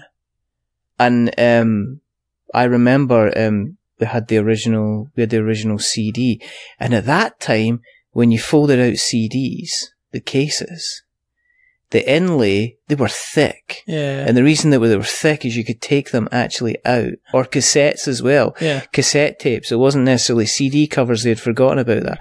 But cassette tapes, you could take the inlay of the cassette tape. Kids, way long ago, we used to have music on little tape, not on MP3s and little tapes. We used to put them in a machine, and they used to be in the cassette tape cases. You used to take these out and unfurl these cassette tape inlays that used to have the lyrics on there. And I remember just sitting through there and learning as much of Paul's Boutique as possible. Kind of 5-piece chicken dinner. And what got me was the way that the rhymes and the raps kind of work. Just the whole, because I remember the whole, I met a girl last night with a peculiar cackle. I laid the bait and she took the tackle. I had too much drink at the Red Lobster and had the room spinning around like the blades of a helicopter. Never met a girl who was too finicky. If the press out of the way, then they're going to finish me. You might know this. You might have witnessed me. I've ate spinach and a bee called spinach. I shed light like I shed fur. Spin around town like Raymond Burr. I'm so high, calling me your highness. If you didn't know me, then pardon my shyness. I learned that whole thing the whole way through. Yeah. And just, I was always kind of like, I've got like a bit of an audiographical memory, so I can remember. Yeah, that was like me with stuff all the way through. With like CeeLo. I had the same thing. I had the Goody Mob on tape. And like a lot of people don't know CeeLo rapped before he was like a singer. And so like, he had the one where he's like, I've been underestimated, but I waited so but I'm patient. So I waited. Oh man, I already forgot it. I had it and I lost it right now. I got nervous in front of you right now, but under pressure. It had this rhyme that like, I just remember like, and the other one was like, oh my God, it was off their album Soul Food. And like, he had this rhyme where he's all like, what was the name of the song? But like, it was just like this like brilliant, like, I moved into a house complex with a serial gate and like, just like painting this picture. And I'm like, yo, like, and they like stuck with me. I think I'm just drawing blank just cause I'm like on the spot right now trying to like remember raps. But yeah, like the same thing. Like you had these like booklets you could pull out and read their lyrics. I remember like being a kid and wanting to be a rapper. Like that was the biggest thing. Like, if I could get onto a label so that I could put out a CD and then thinking about like how you would like put your lyrics in this book and like, cause like a lot of them like they would stylize it, right? Like they would have like borders and stuff like that. And then like your thank yous were a big deal. Like reading the rappers thank yous. That was like, a big thing. Like who are they thanking in this thing? And it always ended with, and you, the listener. You know what I mean? Like you thanking all your friends or whatever. Yeah, I think the funniest thing was I got Ice-T's Power album because my dad says like, "What do you want for Christmas?" And I think was it Iceberg, the one before? So my friend had that, and he says, "What'd you get? Did you get Power?" He says, he kind of took me aside and said, "I'm not sure if we could get you this album." Yeah. I was like, he says, "But why? I like the music." Because he said, "Have you seen the cover for the album?" And I was just like that. What? Do you remember the cover for it? No, I'm about to look it up right now. Do you know it was Ice-T. It was Donald D, and it was his wife, and his wife was wearing some kind of bikini thong, and there was nothing left. And you turned around, and my dad says, I can't tell your mum I bought you this. Yeah. It would look like I've got you." But she's only in the shotgun. That. Yeah. Oh, that was a good one. Yeah. That was a good one. That's funny, dude. The Syndicate. And then there was Ice. I got mad into Ice Cube. Everything. I kind of followed. Oh man, all the way. Lethal Injection, everything. America's Most Wanted. That was the other thing. Listening to America's Most Wanted, and that's when you're realizing that in turn with Public Enemy, you're realizing the politics are coming in. Yeah. Just some of the stuff like Ice Cube, When Will They Shoot? And it's just some of the stuff he was saying. I was like saying, okay, I'm stopping listening to the fact that there are really good beats and there's really good lyrics, and I'm actually starting to listen to the lyrics and what they mean kind of behind it. Yeah. Because Ice Cube was coming out of things with like, he was saying like, what was it? Just like, white man was something I tried to study, but I got my hands bloody. And you're just like, oh my word. And then he said, but to Uncle Sam was Hitler without an oven. Just like, fuck. Mm-hmm. And that was that. But then there was that, and there was, who else? Did you get into the West Side Connection? When Ice Cube had that group? Because it was huge when I was in like middle school. No, I dropped. It was the biggest, like, it was so big that like I got irritated by it because I'm just like, stop. Like, it's cool. But like, it was like the end all be all West Side Connect. It was like him, Dub C, and then, Mac 10 or something like that. And like, they even had some song where they like diss like Cypress Hill. Like, he's like, and be real rap like he got baby nuts. And I'm like, no. Oh my God. Like, I don't need to hear this be real. Like, they ain't even, like, what's he like? They ain't from LA. They from Southgate. And I'm like, oh my God. Like, I don't care about your beef with Cypress Hill. I think what happened was I started to drop out of hip hop because I was, I don't know. Do you know what happened? Pearl Jam happened to me. Oh, Pearl Jam happened to, Pearl Jam happened to me, and Pearl Jam happened because I was singing like Pearl. I was able to sing like Eddie Vedder. Really? And his tone matched my tone, and I was singing along. Can we get a little sample? Or? No. Why? No. Come on. Off. No. Come on. No. This is good podcasting right now. Everybody's like, come on. No, I'm not singing. I'll sing for your birthday. Anyway, but yeah, so it's moving up. But then from there, so I went to Pearl Jam an awful lot, and there was just really like the singing side of things, and then dipped back in. The next thing you know, Mr. Marshall Mathers is coming up, and that was me going back in and then visiting all the old school stuff again, which was, and when you go back to it, especially a Public Enemy, man, Chuck D's just fucking blew my mind, and still blows my mind with that, because when he comes on, it's like, it's 100% there. There's none of this. This isn't phoned in shit. He's angry. He's coming after everybody. And I just remember listening to that going, this is just phenomenal stuff. But then Eminem, the thing that I got the controversy with Eminem, but then as somebody who had been listening at that point to hip hop for 2 decades at that point, I kind of went, damn, he's going to storm this because of what it was, the way that he was rhyming stuff that I had never heard before. Because usually when I'd heard it before, it would be like end of rhyme, catchword, next rhyme to the previous end of the line. But then Eminem was coming in and he was he bends words a lot too. Yeah, totally. Like what it was like, my name is like, hi kids, do you like violence? Want to see me stick 9-inch nails into each one of my eyelids? Like and he's taking sounds. Or the other one with forgot about Dre, like Slim Shady, blow you up like an M80 when the temp gets up to the mid 80s or something like that. Roll my windows up when the temp gets to mid 80s.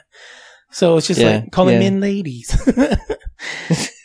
Sorry, dog, but I've been shady. There's no way they can shade I think with him, a lot of his stuff was like the best songs were the songs that weren't the controversy ones.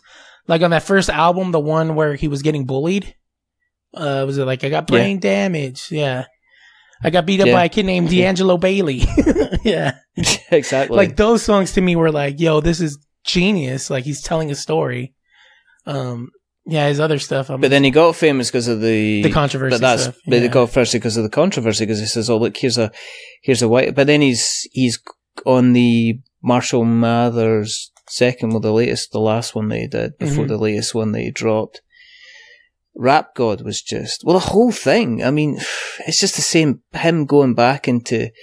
We did the brain damage song on that one, and he's like, he's doing the one thing that he says he manages to rhyme orange with ninja sword.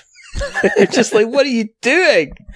And then he does Rap God, and I remember I don't know, maybe I just like been out of it for so long, but I remember listening to Rap God and listening to that particular kind of verse bit where he just goes at 100 miles an hour and then instantly stopping when he finished and rewinding it to that bit again and going, is he actually saying words, or is he just like saying things? Is he just skibbity dibbity? And then say that that's what we call it, the skibbity dibbity. I know this one guy that like, he's like a skibbity dibbity, because that's all it is. You're not really saying anything, you're just doing the skibbity dibbity because it sounds cool. I know. But I could never, no, I was just not. This is one of those things I felt, you just can't. I mean, I'd be more Vanilla Ice. That's what I'd be. That's as far as we would get. Just stop. It's just like, look at Lucy. I know, exactly. Richard Simpson got a brand new edition. Your name rhymes with that.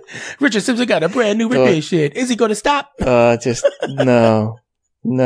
Just din din din din din din. Din, din, din, I din, didn't din, steal din. from David Bowie. Bing, bing, bing, ding, ding, ding. Yes, you did. Shut up. She did. Oh, wait. Get out of it. Starman's coming for you. I know.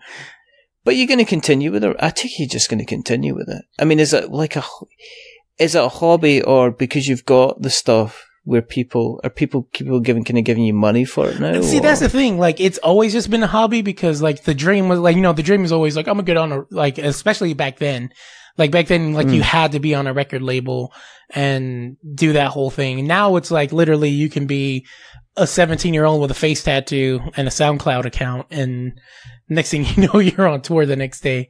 But like, and no, it's been kind of a hobby. I'm kind of struggling with it now because I've had kind of success where people were like, and when I say success, it's not like, oh my gosh. It's like, to me, it feels like a success because it's like, wow, somebody gave me like $1 for a song. Like that feels like weird when someone gives you money for art. And then I remember one of my favorite like MF Doom like raps, because he's one of my other favorites too. MF Doom was like, it was like, what was it? Something like, remember back when we used to rhyme for rent? And I remember that was a thing like, man, that would be so dope if I could ever get to a point where I rapped for rent. Like, I know that would be a struggle, but like the idea that like I'm making music to pay my bills would be more phenomenal than me working at a butcher shop, which I did, or me working at a rotisserie, which I did, or even now where I'm working my day job where I'm like sitting on a computer doing data numbers and stuff like that. Like, honestly, being able to write songs would be a way better way to make rent. But like now I'm conflicted though, because now I like, it's like that I got a taste of the drug. So now I'm like, exactly. why did people like this? And I think that's why I even pursued the whole nerd rap stuff a little bit harder, because that was the first time anybody paid attention to what I was rapping. And then so now I get conflicted between like, I think on YouTube I wrote a song about anxiety, and because a lot of the stuff I'll put, like, it was like I was putting it up on YouTube first. Because it was just easier. I kind of had a platform. I had like, supposedly I had followers. At least that's what the algorithm tells me that I have people listening. But yeah, like I did this song, called If My Anxiety Was Beautiful. And, like that song doesn't have any really traction, but like it was a legit song about anxiety. And I guess the idea, like, if my anxiety was beautiful, and I think the first verse is like kind of like personifying it, like if it was beautiful like my wife, I would be able to do this, this, and this. So if my anxiety was beautiful, I hope it's beautiful like you. And then the second verse was actually taken from, funny enough, a video editor for a YouTube channel committed suicide, and the community that was, you know, hurt by that. Or not hurt, you know what I mean? Like saddened by it, I guess. Like that's, I don't, hurt was the wrong word to use. But like, you know what I mean? Like feeling this loss. There was, somebody had said this thing like about like self-worth that was really powerful and kind of actually kicked off this whole song. So that whole second verse is actually when I say a thing about like, I knew a man who looked in the mirror and he said, I loved you. And then his reflection said, I love you too. And it was the first time he had ever said, I love you. So that whole verse is actually from a person's tweet. So I took that person's tweet. Right. So that to me was like, oh man, that's the stuff I want to make. I actually did another song, about depression, that one of our friends, maybe I'll tell you off mic, but one of our friends like legit messaged me and was like, yo, I had never heard anybody describe what I feel while depressed the way your song did. And I was like, holy crap. Like, I thought this was just me that felt this way. Like, he's like, no. And then like when a complete stranger found my email through like Bandcamp and like, like kind of like trying to find a way to communicate to me, like didn't know I had like Twitter or whatever, said the same thing. Like, I've like, wow, like this really like helped me out. Like, it's good to know I'm not alone. That stuff to me is like, wow, like that's the stuff I want to do, but nobody wants to listen to that stuff, which sucks. But everything that I'm actually like, I've gotten any hits on has been like, like the Overwatch stuff, like, that made me some money. And then some of this other nerd stuff. And then like for a while, like when YouTube had their partnership stuff, I was trying so hard. Like I was like, yo, I'm getting like 1,000 views on this stuff if I keep grinding and killing myself. Like I was writing 2 songs a week so that I can edit a video and put it out on Fridays and like doing all this stuff and like legit like killing myself for this to try to make it as a rap YouTuber and stuff like that. And then like having the like, the like jealousy of these other people that I'm like, yo, I don't think they're as nice as me, but they're getting the like 100,000 views. They're the ones with the like I honestly, my goal was like, if I could get to 100,000 subscribers and get that like little like YouTube button, like I'll know I've made it. And like, I'm nowhere. I'm not even close to 1,000 people. So it's just like one of those like, man, why am I killing myself to this? And so I do struggle with, this is a hobby. It's always been a hobby. If somebody likes it enough to give you change, like, don't go crazy, because like I've been at that place where I'm like, I'm trying to kill myself for art because I like how, like, you know what I mean? Like if you could podcast full time, right? Like you'd be like, this is awesome. I would do this full time and get paid for it and not have to worry about bills. That would be awesome. But yeah, it would be. In a realistic world, I can't think about it that way. Like I just, you know what I mean? I have to do it. But nobody wants to pay for art, though. I mean, that's a fundamental thing. Nobody wants to pay for you being creative unless you are the soup du jour. If you're the soup du jour, then you get paid for 6 months, and then you're back on the pile like everybody else, try to scrimp and save like everybody. You know, I mean that happens all the time. I mean, I was looking at what was I thinking about? Having a discussion with somebody about talking about the board game industry in relation to content creators and the number of views that people get on their YouTube videos, and how that pales into insignificance compared to just random videos that are made by these kids' channels, where they get a gazillion views for 2 kids sitting there, and one of them's, pick a plate, and one of them gets the real food and the other one gets the gummy food. Yeah. And they're getting like 500,000 views on YouTube for that. Yeah. And then somebody's like chirping up and saying, guys, my latest video just got 1,000 views, and everybody's like, kind of well done. It's just like, I don't know. Do I want to be, it doesn't seem like to be like a stable thing. Of course I'd love to do this full time.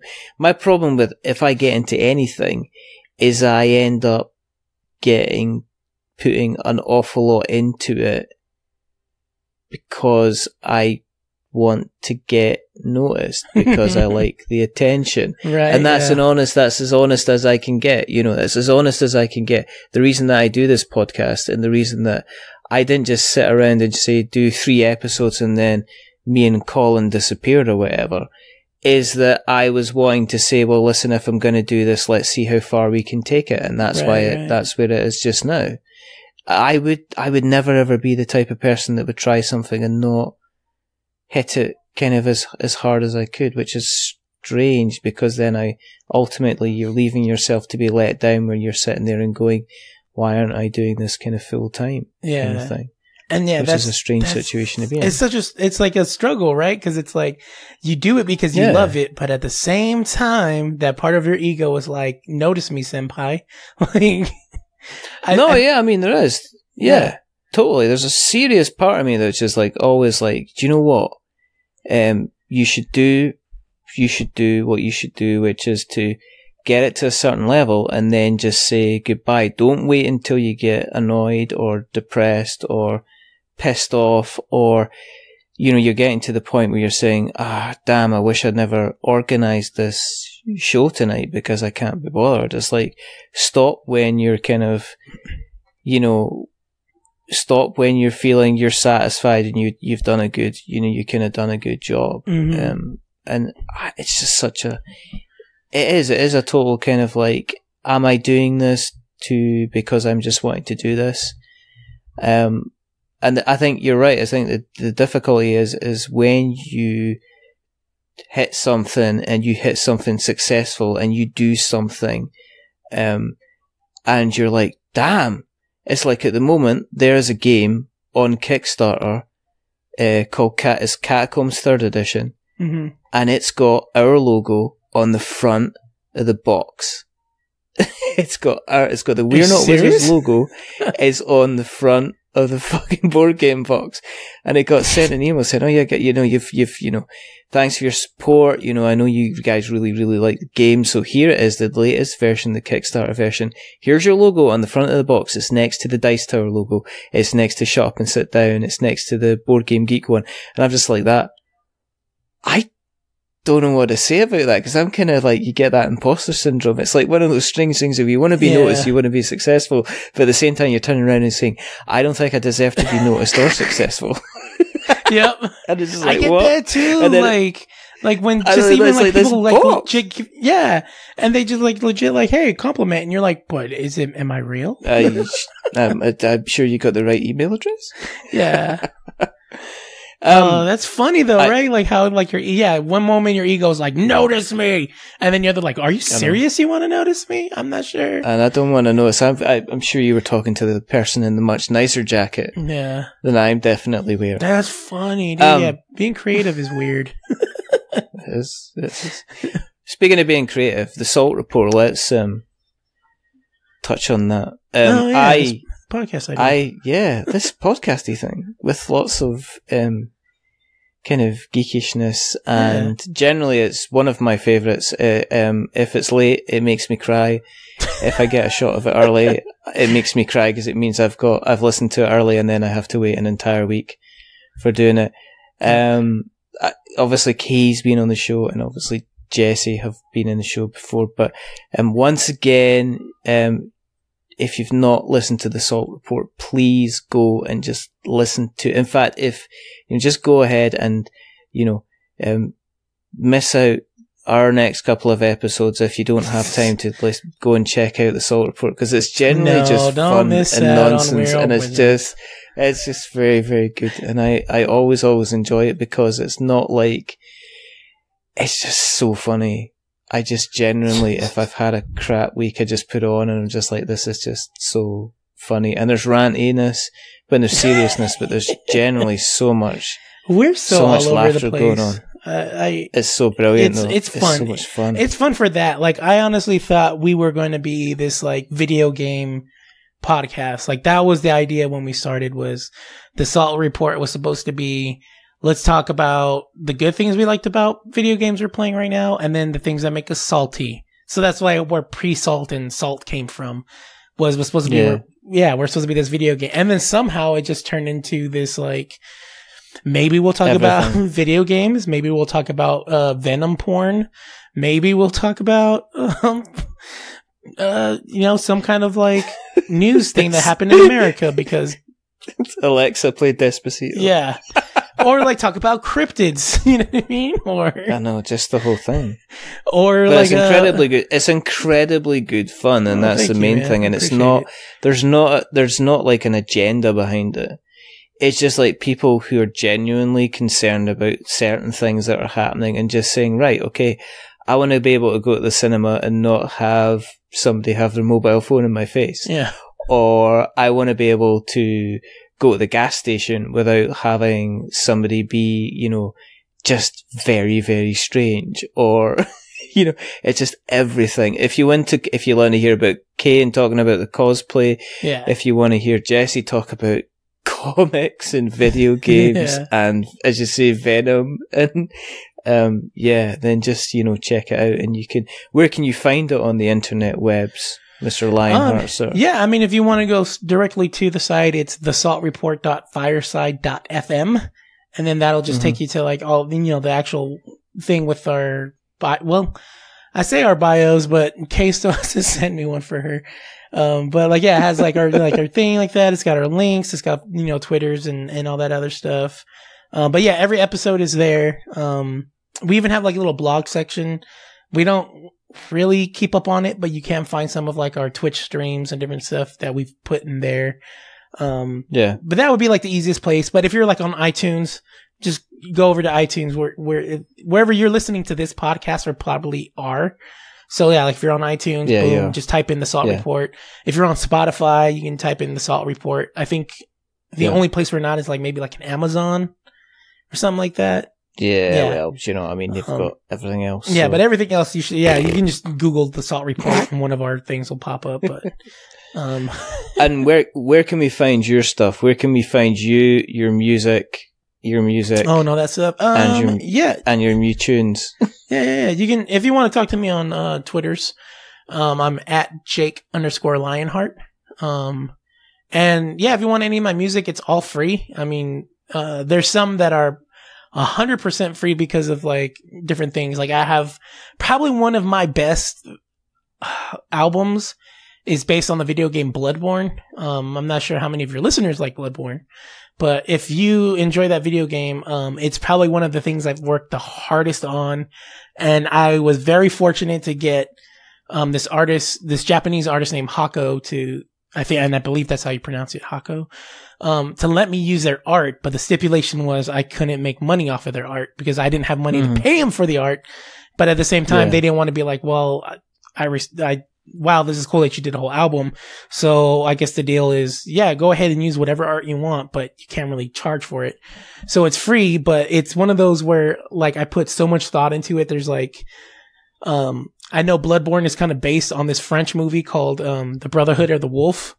So a lot of the beats were made by French like producers that I probably couldn't like sell anyways because I kind of jacked them for their beats. Cough, cough. But it's one of my best. I swear. Like even if you don't like Bloodborne, I think I tell the story enough. At least the story from my point of view of how I interpret the lore, that I think you would enjoy it anyways. So I think it's worth checking out. But all the other music is free. Like it'll probably say like pay what you want. You can put in, if you do that, please put in 0. Cause that still counts as a sale. So that moves me up whatever charts Bandcamp has. So it's all free, but it's at Jake. No, you don't have to, but it's at JakeLionHeart.bandcamp.com. So I have all my stuff there. I have everything from like lo-fi nerd raps to, another one of my favorites that I did is called, Stray Cat Boom Bap, which it's, you guys have to understand that I'm so crazy with this stuff. There's a 70s Japanese actress by the name of Miko Kaji. You might know her music from the movie Kill Bill, because at the end of the Kill Bill movie, when Lucy Liu gets killed, there's this beautiful song that comes on called The Flower of Carnage. And that's this actress singer named Miko Kaji. So I went back and I sampled a lot of her stuff from the 70s. She had this, exploitation series of films called, I think it's Stray Cat Rock or something like that. And so it was like Stray Cat Rock and the, and the firefighters and Stray Cat Rock and whatever. So I took that idea and called it Stray Cat Boom Bap, and it's me taking those samples, and that is not necessarily nerd raps. There is one like nerd rap song in it. It's a cosplay about Dragon Ball Z.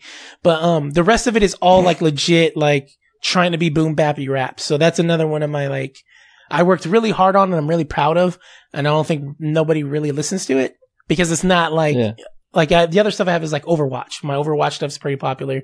Another one that's really good is like my Final Fantasy 15, and it's all like based on video games. So I don't know how many of you listening now might like just check it out, right? Just check it out. Just worry about Jake worried about. Just check it out. Just check it out. The other one that I have is called the Nerd Mixtapes. Check those out because it's nerdy, but it's general nerdiness. So you might enjoy those too. But again, they're all free.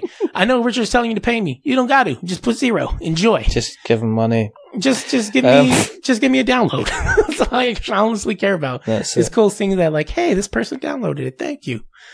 And yeah, there's that. So the Salt Report, there's that. If you want to listen to like, I guess some beat, cause I make beats sometimes too, you guys. I dabble in all kinds of madness. You can go to like, I think it's Work for Hire on SoundCloud. And you'll see my ugly face. So that's how you know you're there. So type in Work for Hire. The ugliest dude on the avatar, that's me. Click that and then you can listen to the weird beats. I don't even know if I have my wizard beats on there anymore. Cause I made you some wizard beats, bro. Pete didn't really like them, but you can't make Pete happy all the times. Sorry, Pete. Happy all I still love you. X's and O's, Pete. We do. Are you gonna edit that out? Pete's gonna come for both of us if you leave it in. So I'm gonna leave that in your hands. Pete loves us. Pete probably want to hear what we're. Pete was like, he's talking about rap. Bounce. Sorry. Anyways, go for Work for Hire. Yeah. SoundCloud. Yeah. I think I have them for free. The good ones I don't, so you can't rap on those. You can't steal my beats from me. But some of the other ones you can. So go ahead. Oh my word. Oh, if you rap, please let me know, and I'll give you a beat. I try to give Richard a beat. He don't want to rap on it. I try giving my friend Jesse a beat. They don't want to rap on it. So I'm just looking for people to rap on it. If you like rapping, rap on my beats. Give me 4 weeks, I'll rap on your beats. Yeah, I mean, promise. This is I record this, and this is it. We'll Richard's come back. got bars, but Richard don't want to December. record. You don't want to rap on my beats. I'll remember. I mean, his raps are too good for my raps or for my beats. So they're not too good for your raps. I think they are. They're magical. They're wizardly. No. Don't even wizardly. start. If you want to keep an eye on what we're up to, then go to Twitter and go to Facebook and go to Instagram and go to Stitcher and Spreaker and Acast. You can find us if you search for We're Not Wizards. You'll always find us because we'll always be there waiting for you to come along and find us. If you want to go to our website, it's we'renotwizards.com. If you want to go to our blog, it's we'renotwizards.blogspot.com. If you want to find us on your Stitchers and your Spreakers and your other podcast catchers, then just find us, because you'll always find us, and we'll be standing there waiting for you to find us. If you like us, go onto Apple Podcasts and consider dropping us a subscription. If you like us really, really much, consider giving us a rating or a review. If you're going to give us a rating or a review, don't give us 10 stars, because it just makes me big-headed. But don't give us 1, because it makes us cry, and je suis ugly crier. I am an ugly crier. Give us 5. It's in the middle. It's average. We are just, totally average. But the person who's not being average tonight is the wonderful, the fantastic Richard Simpson. Jake LionHeart. Oh, thank you. I mean, no, I'm all right. I'm a 5-star kind of guy too, so I'm right in the middle. Definitely. There's only 2 more things to do. The first thing is to remember that we are many things. But you're definitely whether we wizards. rap or sings, we are many things, but we're not wizards. Are we wizards, Jake? No, we're sorcerers. It's different, right? I can't believe you're just failing me on the last point. We're definitely not warlocks. I'll tell you that. I don't want to hear your warlock chant either.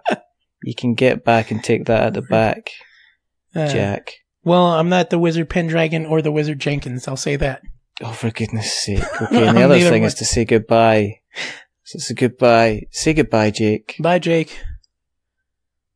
Dad jokes, bro. We didn't make any dad jokes this episode. We're both dads, bro. Oh, we didn't say Tom Hardy is a beast. We didn't either. Yo, okay, before you guys leave, don't press stop yet. Can I just say that Richard sent me the most beautiful art I've ever received in my entire life of me in bed with a lovely Tom Hardy. And I still need to frame it. I have it secure where no dust or anything can get to it, but I need to find a nice frame for it and put it up. But it was the most loveliest gift I've ever received from a friend. Just me and Tom Hardy in bed. Just two fellas. Just snuggling. 2 guys. Yeah. Snuggling, which is what you want. And it's so lifelike and it's so real. And I wish Tom Hardy had a Twitter so I could tweet it to him and say, "See, Tom, he's not gonna. We're both loved." There you go. And on that note, remember, stay safe, roll6s.com. Check out the Salt Report. Check out every single thing that Jake does and give him money. But until the next time, goodbye.